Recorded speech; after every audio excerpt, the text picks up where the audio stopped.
program pada hari ini. Dan saya pun mengucapkan terima kasih atas kedua-dua tuan yang sudi untuk mengadakan program di Surau Al-Muslim pada hari ini. Yang itu saya berikan tak sekali.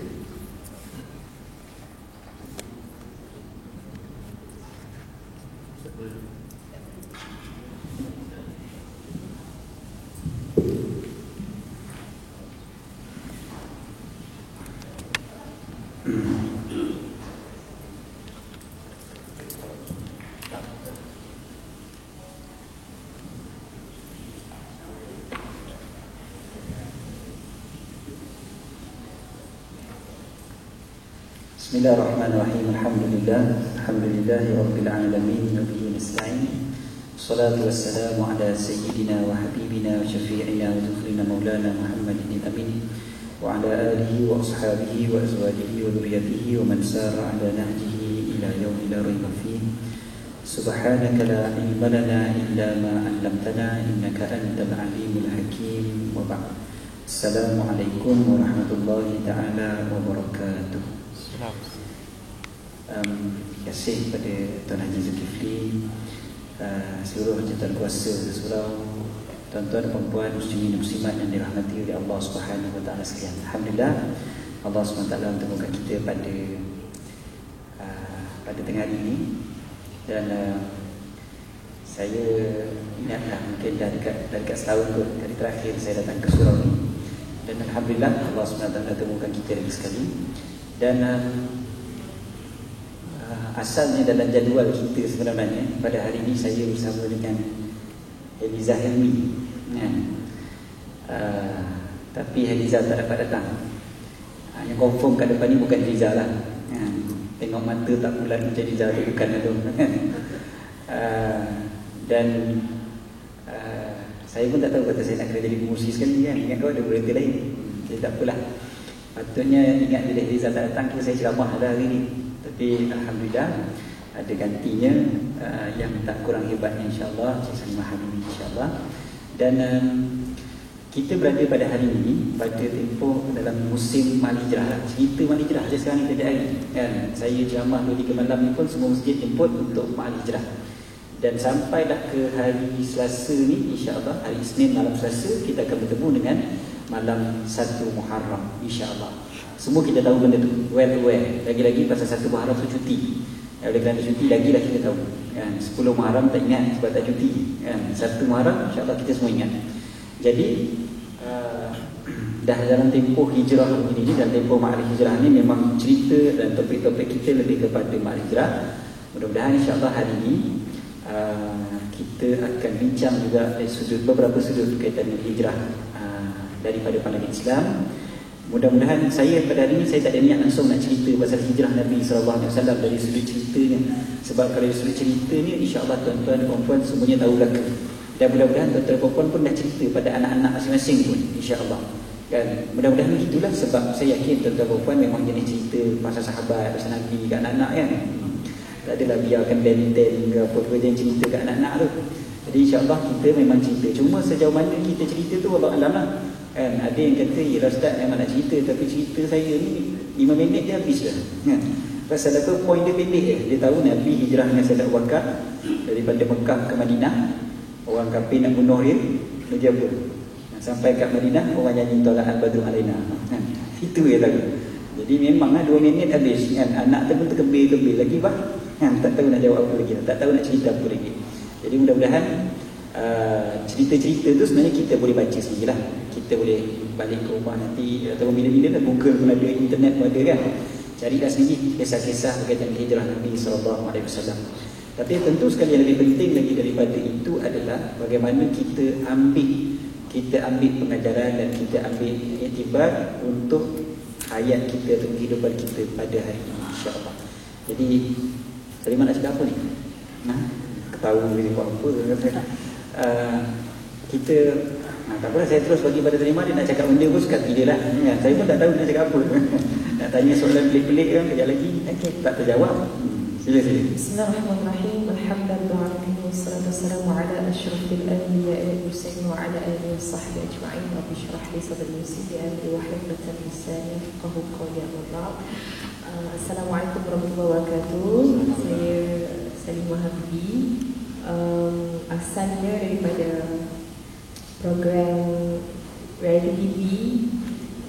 Tahu tak apa, tak tahu alhamdulillah. Daripada program Akademi Fantasia 4, di mana saya pernah dengar Ustaz cakap, saya tak dengar, saya tak tahu, saya dengar daripada orang ke saya dengar daripada Ustaz, saya tak pastilah. Tapi yang pastinya saya antara pelajar yang Ustaz menyampah lah. Sebab saya first yang pakai tudung masa dalam Akademi Fantasia. Betul. Okey, bukan fitnah. Yang menyampah pun. Dulu Okey, tak apa. Dan sekarang kerjaya saya sebagai DJ sambilan di Kim FM, dan juga ada program baru di TV9 bersama dengan Sharifah Kasif yang diberi nama Sautul Quran. InsyaAllah siapa-siapa nanti yang berminat nak belajar bacaan bertajwid, bertaranum dan juga qasidah burdah, boleh tengok di TV9 nanti. InsyaAllah Januari 2014 tayangannya. Sebab promo. Sorry Ustaz. Hari TV9, pukul apa hari apa? Setiap hari Jumaat jam 11 pagi. Orang kerja. Kalau sekarang dah ada PVR merekod nak Sri Budaya Ustaz. Bayar lebih. Tak, ada satu cara nak free, tonton.com.my. InsyaAllah. Dan kalau benda pak ilmu ni Ustaz kan, ada macam bergaduh pula kat depan ni. Kalau pak ilmu, kalau kita keluar duit pun tak apa, insyaAllah. Betul tak Ustaz? Okey. Jadi saya rasa macam tak manis sebenarnya saya nak biarkan Ustaz yang jadi moderator. Jadi saya rasa saya lah ambil alih untuk jadi moderator, rasanya lebih afdal sebab kita nak raih ilmu daripada orang yang berilmu, orang yang alim, orang yang beramal. Jadi kalau Ustaz tanya saya ni pun baru belajar lagi. Jadi saya minta saya merampas kuasa Ustaz jadi moderator, saya tanya. Dia dah senyum tu maknanya okey lah. Jadi tapi rasanya kita free and easy. Ustaz tanya saya balik pun boleh. Soalan pertama saya kepada Ustaz Said, semua orang pun dah tahu kan peristiwa hijrah macam Ustaz cerita tadi daripada Mekah ke Madinah. Kemudian Nabi dibantu oleh Sayyidina Abu Bakar dan di sekelilingnya orang-orang yang baik-baik. Jadi saya nak tahu, yang saya rasa orang ramai pun nak tahu, hijrah adakah setakat di situ sahaja, iaitu perpindahan daripada tempat ke tempat yang lain? Yang Nabi nak suruh kita faham, apakah yang Nabi nak suruh kita faham? Adakah perpindahan hijrah itu bermaksud hanya dari tempat ke tempat, ataupun ada cerita di sebalik ataupun simbolik di sebaliknya itu? Silakan Ustaz. Alhamdulillah. Terima kasih kepada moderator majlis kita pada hari ini. Dibagikan aku balik. Aduh. Okey. Okey, berkaitan dengan hijrah Nabi SAW. Cerita pasal hijrah Nabi SAW memang kisah yang biasa kita dengar. Cuma kalau kita tengok apa yang disebut oleh Nabi SAW dalam sebuah hadis yang sahih, Nabi kata la hijrata ba'dal fathi walakin al-jihad wan niyah. Nabi kata tidak ada lagi hijrah selepas pembukaan kota Mekah, yang masih ada berbaki adalah jihad dan juga niat. Nabi bagi tahu dalam hadis yang sahih. Maknanya Nabi SAW dah secara terus terang bagi tahu tidak ada lagi hijrah antara Mekah ke Madinah lagi. Pasal Mekah telah dibuka, Mekah dah jadi kota Islam. Jadi dah tak ada lah istilah berpindah hijrah daripada Mekah ke Madinah. Walaupun dari segi bahasa ni mungkin masih ada. Hijrah dari segi bahasa kita panggil apa? Literally maknanya hijrah adalah meninggalkan sesuatu. Itu secara literally. Maksudnya kita tinggalkan satu tempat pergi ke satu tempat yang lain, memanglah namanya hijrah. Tetapi Nabi SAW bila sebut la hijrata ba'dal fathi, maksudnya tidak ada lagi hijrah yang dituntut dalam syariat selepas daripada perpindahan umat Islam ke Mekah ke Madinah itu, selepas daripada dibuka kota Mekah. Cuma Nabi kata yang tinggal adalah jihad dan juga niat. Maksudnya ini adalah dua elemen, dan dua-dua elemen ini juga ada pada hijrah. Sebab kalau kita tengok Nabi SAW bila berhijrah ke Madinah, salah satu daripada hadis yang semua kita hafal pun sebenarnya salah satunya hadis innamal a'malu binniyat, ataupun kalau tak hafal bahasa Arabnya pun biasa dengar kat telinga kita hadis sesungguhnya amalan dengan niat. Dan hadis tu ada cerita tentang hijrah juga, hadis niat. Hadis niat cerita pasal hijrah. Nabi SAW bagi tahu dalam hadis tu, siapa yang berhijrah kerana Allah dan Rasul, maka dia dapat Allah dan Rasul. Siapa yang berhijrah kerana nakkan wanita yang dia nak kahwin ataupun dunia yang menunggu dia, maka itulah yang dia akan dapat. Maknanya Nabi SAW bagi tahu bahawa hijrah itu sendiri pun bergantung kepada niat. Kemudian Nabi SAW sebut apa? Hijrah tidak ada, tinggal jihad dan niat. Niat dah settle. Jihad satu lagi. Tentu sekali lah hijrah dia memerlukan kepada jihad, kan? Maknanya usaha yang bersungguh-sungguh, bersusah payah tribulasi apa semua dia kena hadapi untuk berhijrah. Nabi SAW tunjuk, para sahabat tunjuk macam mana mereka berhijrah ke Madinah. Ini semua ni adalah merupakan dua elemen terpenting dalam hijrah Nabi SAW. Dua elemen ni, jihad dan niat. Kalau pun tidak berhijrah daripada Mekah ke Madinah, tapi dua elemen ini masih kekal sampailah akhir zaman. Kita tengok pada hari ini, kita biasa sebut tentang hijrah. Kita kata hijrah meninggalkan benda buruk kepada benda baik, benda yang baik kepada lebih baik. Benda ni biasa. Kita saya pun tak tahulah berapa banyak kali dah kita dengar pun pasal ceramah mal hijrah yang ada kaitan dengan benda ni. Kan kita mesti tinggalkan tabiat-tabiat buruk kita, tinggalkan tabiat-tabiat yang tak elok kita, pergi kepada tabiat yang lebih baik. Benda tu semua hijrah. Tapi kalau kita perhatikan, kita nak hijrah ni pun dia perlukan kepada dua elemen tadi. Ada orang dia berhijrah kerana niat dia salah.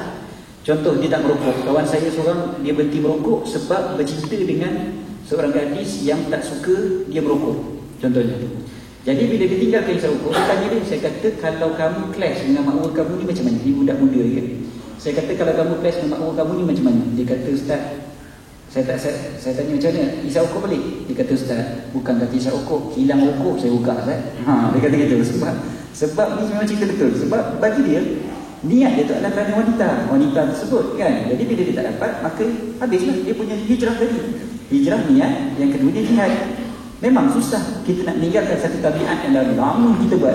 Kita nak tinggalkan benda tu memang sangat-sangat sukar. Daripada sifat-sifat yang tak baik, sifat pemalas, sifat kerekut, sifat apa-apa dah, kan? Nak tinggalkan benda tu memang memerlukan jihad. Dan yang ni baru saya dapat idea apa nak tanya kepada Salimah.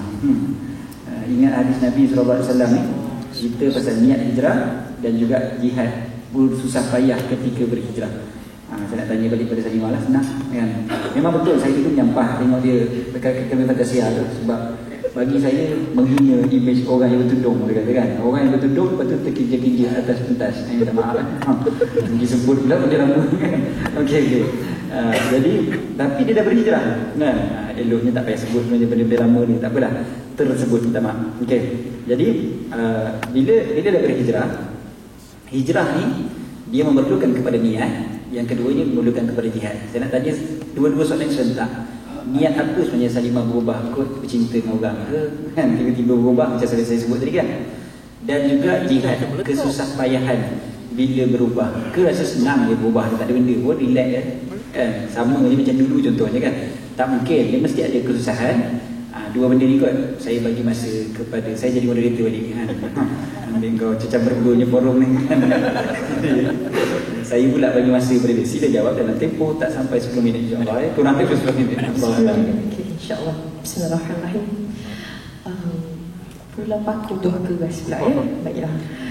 Jadi saya suka dengan orang tak suka saya sebenarnya. Jadi kita buat apa-apa pun insyaAllah ikhlas kerana Allah Ta'ala. Kalau kita rasa sedih dengan apa orang cakap, maknanya kita buat kerana orang. Itu saya punya kepercayaan. Punca hijrah pada tahun kalau kata Salimah ni pakai tudung kan daripada awal. So kenapa panggil hijrah? Okey, hijrah macam Ustaz explain tadi bukan hanya daripada tak berhijab kepada berhijab. Dan kita dengar tadi apa Ustaz kata, pada akhir zaman ni, lepas daripada peristiwa hijrah itu dah tak ada lagi peristiwa hijrah, tapi yang ada adalah jihad dan niat. Dan hijrah yang paling besar untuk saya adalah hijrah hati. Mungkin semua orang dalam dunia boleh pakai tudung, tapi dalam hati hanya Allah yang tahu. Bukan buat lagu tau kat sini. Kita bercerita betul. Kita mungkin boleh pakai tudung, tapi ilmu yang saya ada mungkin tak orang kata tidak melayakkan saya untuk carry tudung tu. Saya pakai tudung mungkin hanya kerana saya pakai. Okay, saya memang pakai tudung daripada saya kecil. Saya dah biasa pakai tudung. Jadi tak ada masalah untuk saya rasa pakai tudung. Kalau saya tak pakai tudung, saya rasa pelik. Jadi saya Alhamdulillah dengan didikat ibu bapa, saya memang suka pakai tudung. Mungkin ketika tu tak ada niat. Saya pakai niat sebab saya nak pakai, tapi tak ada niat kerana Allah ke apa, tak ada. Saya pakai sebab saya suka pakai. Jadi bila usia saya sekarang 25 tahun, so masa saya umur 21, 4 tahun yang lepas, 4 tahun yang lepas, mestilah orang muda kan Ustaz kan. Orang muda ni dia ada pengalaman cinta-cintun zaman dulu kala tu. Saya dulu orang yang pemarah, suka marah, suka rasa kalau saya betul, kenapa saya nak cakap, saya nak mengaku orang lain tu betul, kenapa saya nak kena minta maaf. Saya ada perangai yang macam tu dahulu. Jadi saya rapat dengan Sharifah Khasif dan keluarganya. Saya kata tadi kan, Sharifah Khasif bersama dengan saya dalam program Satu Quran. Saya membesar dengan dia daripada kecil lagi. Jadi abang kepada Sharifah, dia nasihatkan saya satu ayat yang dia bagi saya, yang buatkan saya macam tersandar dan saya mula mencari. Selama ni saya membaca Quran, tapi saya mula mencari makna di sebalik Al-Quran tu ketika umur saya 21 tahun. Saya mula mengkaji surah Al-Baqarah cerita tentang apa, surah Al-Imran cerita tentang apa. Dan bila kita tahu Al-Quran itu kandungannya, barulah kita rasa seronok mengamalkan Islam. Kita tak rasa macam kenapalah Allah bagi ujian, kenapalah sakit, kenapa tak kena dekat orang lain. Kita rasa seronok. Sebab kita ada jawapan di setiap apa yang kita lalui itu. Dalam Quran ada jawapan. Tak percaya, balik nanti tengok surah Al-Baqarah, pergi berguru dengan ustaz saya. Okay. Pertamanya apa yang abang kepada Sharifah bagi tahu saya ketika itu adalah, dia panggil saya Nurul. Kadang-kadang kita tak tahu Allah uji kita dengan seseorang. Kita rasa orang tu buat jahat dengan kita, kita rasa orang tu menyakitkan hati kita, kita rasa orang tu kejam dengan kita, tapi rupa-rupanya melalui dia Allah nak bagi kita syurga. Oleh sebab kerana kita sabar dengan orang yang keji, dengan orang yang buat jahat dengan kita, Allah bagi kita syurga. Rupanya kerana dia kita masuk syurga. Dan jangan salahkan orang yang berbuat jahat dengan kita. Mana tahu satu hari nanti kita ni hidup dengan marah dengan dia, kita hidup dengan rasa benci, kita hidup dengan rasa dia buat salah pada aku. Tapi rupa-rupanya bila satu masa nanti 10 tahun kemudian mungkin hubungan dia dengan Allah lebih baik daripada hubungan saya dengan Allah. Jadi macam terus takut nak salahkan orang. Jadi kita mula belajar. Jadi niat terus tukar daripada niat nak pakai tudung sebab nak nampak cantik, ataupun pakai tudung nak keluar rumah, nak make up tebas-tebas sebab nak orang tiwi, kan dah tak ada lah. Itu zaman muda-muda umur 18-19 memang ada lah rasa-rasa yang macam tu kan. Jadi bermula dengan sekarang ni tak payah tweet je. Tak payah. Tak ada masalah. Orang cakap Salimah tak cantik lah, tak okey, alhamdulillah. Sebab saya rasa hidup saya, bangun saya pakai baju, saya bercakap, saya buat apa, semuanya insya-Allah lillahi ta'ala kerana Allah. Jadi kalau orang tak appreciate pun kerja kita, Allah dah tulis, jadi no problem, insya-Allah. Jadi nak kata pasal ujian pula, bila kita dah bersedia untuk dekat dengan Allah, lain pula. Allah memang akan bagi ujian yang syaitan kan suka kacau kita kan. Syaitan ni dia bukan sekadar mengganggu benda yang kita nak buat dekat depan, dia akan ganggu benda yang lepas-lepas juga. Kadang-kadang kita dah buat baik, kita dah bersedekah, contohnya kita buat baik, kita pergi kelas agama, tapi syaitan ni dia takkan putus asa. Dia bukan hanya nak menghancurkan benda-benda depan yang kita buat baik, dia nak kita menyesal pula kita buat baik dekat belakang. Jadi kena jaga hati betul-betul. Bila ada dugaan, saya ingin kongsikan sikit mungkin daripada surah Al-Baqarah ayat 214. A'udzubillahi minasyaitonirrajim. Bismillahirrahmanirrahim. Am hasibtum an tadkhulul jannah wa lamma ya'tikum mathalul ladzina khalau min qablikum massathumul ba'sa'u wad-dharra'u wal zulzilu hatta yaqula ar-rasulu wal ladzina amanu ma'ahu mata nasrullah ala inna nasrallahi qarib. Apakah kamu mengira kamu akan masuk syurga padahal belum datang kepada kamu cubaan sebagaimana halnya orang-orang terdahulu sebelum kamu? Mereka ditimpa oleh malapetaka dan kesengsaraan serta digoncangkan dengan pelbagai cubaan, sehingga berkatalah Rasul dan orang beriman bersamanya, bilakah datangnya pertolongan Allah? Macam Rasulullah, ketahuilah sesungguhnya pertolongan Allah itu dekat. Jadi bila kita ada kepercayaan, saya percaya satu benda, bila kita doa, kita minta dengan Allah, kita punya subconscious mind kita kena yakin. Itu saya lah. Kita kena yakin bila kita minta tu Allah dengar. Saya tahu bila saya minta ni Allah dengar apa saya minta. Sebab kita ada satu perangai, terutamanya perempuan, kita suka macam alah, tak boleh lah, mana boleh macam ni, tak ada maknanya. Benda-benda macam tu kena buang, bersangka-sangka buruk ni. Sebab kita hidup, rezeki, ajal, maut, jodoh, semua Allah yang bagi. Walaupun kadang-kadang benda tu nampak mustahil depan mata kita untuk direalisasikan, tapi kun fayakun, dengan Allah segalanya mungkin. Jadi dan saya suka ambil kisah Asma daripada peristiwa hijrah sendiri. Itu anak kepada Sayyidina Abu Bakar As-Siddiq, di mana Sayyidina Asma ni, jangan kata peranan wanita tu tak ada dalam membangunkan sebuah negara Islam ataupun sebuah institusi. Kerana Asma sendiri adalah seorang yang jadi spy kepada Nabi dan juga Sayyidina Abu Bakar, di mana dia dengar plan-plan orang Quraisy kalau ada yang nak menghancurkan plan Nabi ni untuk hijrah. Dan dia juga digelar oleh sebagai orang yang berdua tali pinggang. Apa Ustaz? Zaitun Nitaqain. Sebab dia bawa makanan sorok dalam baju dia, ikat pada pinggang. So dia hantar makanan setiap hari kepada Rasulullah dan juga ayahnya. Jadi dekat sini, dan dalam peristiwa hijrah itu sendiri, dia sedang mengandung dan dia pergi juga, tidak mematahkan semangatnya. Sedangkan dia ni bila bapa saudara Abu Jahal datang ke rumahnya, ketuk pintu kuat-kuat. Masa tu dalam rumah duduk dan diam, ketuk pintu kuat-kuat. Bila buka pintu, tanya mana Rasulullah. Sayyidina Asma cakap, aku tak tahu, dengan tenang dan tak rasa takut, dengan yakin bahawa dia memang nak lindungi Rasulullah. Dia kata, aku tak tahu. Dan kena tapak sekuat-kuatnya oleh Abu Jahal sampai tersiat kulit Sayyidina Asma ni. Tapi dia tetap dengan rasa kuat. Maknanya wanita ni bukan kuat fizikal pun, tapi hatinya kuat. Dia boleh jadi orang kuat. Dan pergi juga pada ketika hijrah, dan bayinya Zubair bin Abdullah dilahirkan apabila lepas peristiwa hijrah tu. Bayi pertama dilahirkan adalah anak kepada Sayyidina Asma, dan juga seronoklah ketika tu kan, sebab bayi pertama, bayi lelaki semua, jadi ditahnikkan oleh Rasulullah SAW sendiri. Jadi itu saja daripada saya, dan mungkin saya nak tanya kepada Ustaz dari segi hijrah.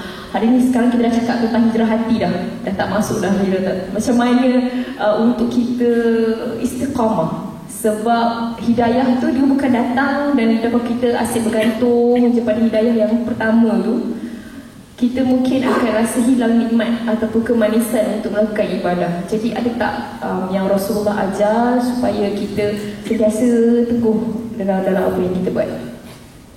Okey. Dengan bacaan Quran itu terdiam semua orang kan. Banyakkan pandai nyanyi kena tasiyah.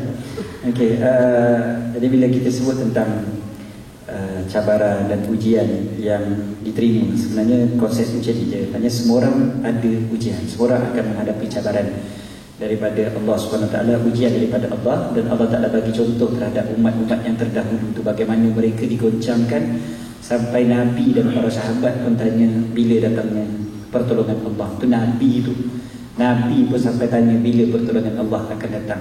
Sedangkan confirm dah, Nabi-Nabi dah iman paling tinggi sekali kan. Jadi apatah lagi kita. Jadi bila kita pula ditimpa ujian daripada Allah SWT, kadang-kadang kita kalah, kadang-kadang kita akan jatuh, walaupun pada satu ketika kita pernah kuat. Dan hatta kalau kita ambil contoh simple je, datang kuliah pun macam tu juga. Datang kuliah maghrib dekat masjid contohnya, kadang-kadang rajin, kadang-kadang malas. Kadang-kadang malas tu sebab apa? Ujian juga kan. Ujian tu kadang-kadang simple je. Simple apa dia? Bola final Kelantan Nama Pahang kan. Contoh, dia simple je. Tapi yang itu pun kita kalah kan. Kita kalah dengan ujian yang begitu kecil. Bukan kena seperti mana dalam hadis dan seperti mana dalam Al-Quran tu. kena penjara, kena bunuh, kena apa-apa lah kan, digoncangkan dan sebagainya. Tidak. Baru ujian TV saja pun kita dah kalah, apatah lagi dengan ujian-ujian yang lebih besar. Dan memang patutlah orang-orang manusia ni dia diuji mengikut nilai iman dia pula lah. Dan kita mungkin kalah dengan ujian yang kecil begitu kerana iman kita memang di tahap yang kecil, memang rendah lagi. Dan para nabi contohnya memang itulah ujian paling besar, sebab memang iman dia paling besar sekali. Allah Ta'ala tak tanggungkan ke atas kita melainkan apa yang memang kita mampu. Jadi sekarang ni bila kita tak boleh nak istiqamah, kita tak boleh salahkan benda luar. Kita tak boleh salahkan ni cabaran, ni TV, ini macam-macam lah, kerja aku sibuk, apa-apalah. Kita senang untuk salahkan benda luaran kita, sedangkan yang sepatutnya kita salahkan dalaman kita. Kenapa aku sendiri yang kalah? Kan, bukan yang benda-benda yang luar ni yang menyebabkan kita kalah. Kita tu sendiri yang salah. Okey, jadi nak istiqamah. Saya biasa baca satu hadis Nabi SAW yang cerita tentang orang yang bunuh 99 orang tu. Tapi Salimah nak cerita yang tu. Okey. 99 orang tu kan, cerita tu popular kan. Tahu lah ke kan, yang orang bunuh 99 orang tu. Bukan zaman kita, bukan perompak yang tembak pegawai bank tu kan. Yang tu semua orang tahu kan, laju je, siap video dia semua pakai tengok lagi, pakai share lagi kan. Jadi ini bukan cerita ni, cerita zaman dulu ni yang Nabi sendiri cerita. Maksudnya zaman sebelum Nabi SAW lagi cerita ni berlaku kan, yang mana dia bunuh 99 orang. Lepas tu dia jumpa dengan orang yang beribadat tu kan. Jumpa orang beribadat tu kata, tidak ada harapan bagimu kan. Gila kau, bunuh 99 orang lah kan. Memang kalau kita pun kan, tengok orang bunuh 99 orang, memanglah rasa-rasa payah ni. Jadi orang tu terus bunuh, genapkan 100 orang, cukup, lengkap, senang kan. Dah tak ada harapan nak taubat, baik bunuh je terus. Kawan tu kata bunuh 100. Bunuh 100, dia jumpa pula orang berilmu. Ni cerita pendeknya lah kan. Jumpa orang berilmu kata boleh bertaubat. Okey, pengajaran pertama daripada cerita tu apa dia? Cerita dia adalah, maknanya kalau kita nak bertaubat, salah satunya adalah mesti dengan ilmu. Maknanya kalau nak istiqamah dengan taubat kita tadi tu, hijrah kita tu, kalau kita nak istiqamah, mestilah berilmu, mesti belajar. Dia tak boleh pakai agak saja atau pakai semangat. Ada orang dia berhijrah dengan semangat. Dia dengar ceramah-ceramah macam ini, kadang-kadang dia datang semangat. Datang ceramah yang dekat surau, kadang-kadang dia ceramah-ceramah yang bukan bentuk belajar baca kitab ni. Jenis ceramah yang ustaznya berceramah dengan penuh berdegar-degar, dikatakan maknanya penuh semangat. Dia pun okey, aku kena berubah, aku kena jadi baik kan? Tapi berubah dengan semangat dia tak ke mana. Sekejap dia semangat itu akan hilang. Itu sebablah bila orang alim tadi tu, bila dia yang mengajar, maka orang tu boleh berubah dengan baik, sebab orang itu berilmu. Yang menunjukkan kepada dia adalah orang yang berilmu.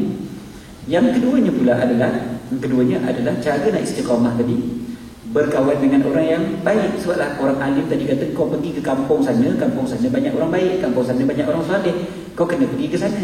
Kau pergi ke sana, tanda yang besar itu adalah kalau kita nak istiqamah, kita kena cari kawan-kawan yang baik. Kalau kawan-kawan kita punya ni, kawan-kawan ataupun persekitaran kita semuanya yang tak baik, maka memang sukar. Saya tak adalah kata maknanya tuan-tuan bila balik rumah kejap lagi tengok pula isteri aku ni tak baik kan? Kena cari yang baik, dia kata kan, sudah kan. Dia pandai pusing orang lelaki ni kan, payah. Jadi bukan itu maksud saya kan. Tapi kalau nak buat silakan kan, bukan salah.